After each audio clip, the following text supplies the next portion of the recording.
قاضی بہاؤالدین شداد نے اس کا نام ابن نقن لکھا ہے جو نورالدین کے ہی خاندان کا فرد تھا۔ سلطان ایوبی نے انہیں ضروری ہدایات دیں، وہاں کی فوج کو اپنی فوج کا حصہ بنایا اور حکم دیا کہ اس علاقے سے مزید فوج تیار کی جائے۔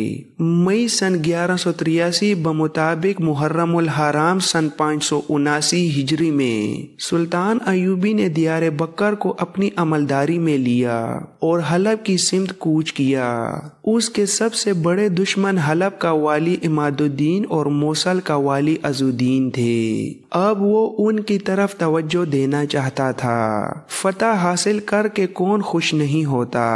سلطان صلاح الدین ایوبی کو کسی معرکے، محاصرے یا بڑی جنگ میں فتح ہوتی تھی تو اس کے چہرے پر نورانی سی رونق آ جاتی تھی۔ اس کی فوج جشن مناتی، سپاہی اپنے رب کا شکر ادا کرتے اور راتوں کو تہجد میں اللہ کا شکر بجا لاتے تھے۔ بکرے، دمبے اور اونٹ ذبح ہوتے، سپاہی خود پکاتے اور سلطان ایوبی ان کے لیے مشروبات کے مٹکے کھول دیا کرتا تھا۔ مگر سن 1183 بمطابق سن 579 ہجری کے دوران اس کے چہرے پر رونق نہیں تھی، نہ ہی اس کی فوج جشن منا رہی تھی۔ حالانکہ اس نے 1 سال کے عرصے میں متعدد قلعے سر کر لیے اور شاہ ارمینیہ جیسے طاقتور حکمران سے شکست کے عہد نامے پر دستخط کرا کے اس سے اپنی شرائط منوا لی تھیں۔ مورخوں نے اس دور کو سلطان ایوبی کی فتوحات کا دور کہا ہے، مگر اس کی جذباتی کیفیت یہ تھی جیسے ہر فتح کے بعد اس کے چہرے پر بڑھاپے کی ایک لکیر کا اضافہ ہو گیا ہو۔ یہ لکیریں بڑھاپے اور اداسی کی تھیں۔ وہ ان میں سے کسی ایک فتح اور کسی ایک کامیابی پر بھی خوش نہ تھا۔